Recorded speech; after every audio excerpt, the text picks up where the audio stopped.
కోడికత్తి graphic విశాఖలో bus shelter కడితే గట్టి గాలికే కూలిపోయింది. ఫ్లోటింగ్ బ్రిడ్జ్ ఒక్క రోజులోనే చిత్తూరుని పెదిరెడ్డి దోచేశారు. ఇప్పుడు సత్యసాయిపై కన్నేశారు. గనులు ఇసుక మింగేస్తారు.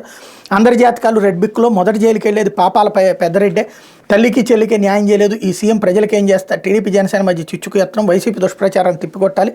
శంకారావం సభల్లో యువనేత పిలుపు అన్నటువంటి వార్తని హైలైట్ చేశారు. లేకపోతే హోదాపై ఏపీకి ఫ్యామిలీలో నాకు జగన్ వెన్నుపోటు. రాష్ట్రాన్ని మోసగించిన బీజేపీకి మద్దతు ఇస్తున్న జగన్ కూడా 420ఏ. హోదా లేక 15 లక్షల కోట్ల నష్టం. 10 పరిశ్రమలు కూడా రాలేదు. హోదా సాధన ప్రతిజ్ఞ సభలో షర్మిల భావోద్వేగం. వేదికపైన కన్నీళ్లు పెట్టుకున్న పీసీసీ చీఫ్. ఇంతకు విచిత్రం ఏంటంటే భారతీయ జనతా పార్టీ పొత్తు పెట్టుకున్న చంద్రబాబు గురించి ఏమనలేదు. వాళ్ళతో టచ్లో ఉన్నాడని తన అన్న గురించి అంటోంది. కాబట్టి ఆవిడ ఎజెండా ఏంటి, ఎవరి కోసం పనిచేస్తుంది అన్నటువంటిది కంటతడి సాక్షిగా బయటపడుతోంది. ఇకపోతే వీధిని పడ్డ వాలంటీర్ అంటూ యథేచ్ఛగా వాడిస్తున్న వైసీపీ సర్కార్. జగన్ కోటేయాలని ప్రచారం. ఇంటింట కరపత్రాలు పంపిణీ. సోషల్ మీడియాలోనూ ప్రచారం. జగన్ వస్తేనే పథకాలు ఉంటాయంట. బాబు వస్తే ఎవరంటూ దుష్ప్రచారం. ప్రభుత్వం నుంచి జీతాలు తీసుకున్న అధికార పార్టీకి ప్రచారం.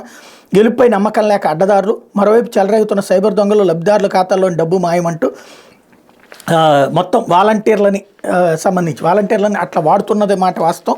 ఈ మధ్యన దానికి సంబంధించి రచ్చ నడుస్తున్నటువంటి మాట కూడా వాస్తవం. కాకపోతే అసలు పాయింట్ ఏంటంటే వాలంటీర్ల వ్యవస్థ అనేటువంటి దాన్ని నాశనం చేయాలన్నటువంటి కోణం అయితే ఇక్కడ కనబడుతుంది. నెగిటివిటీ క్రియేట్ చేయడానికి. అయితే 370 రద్దు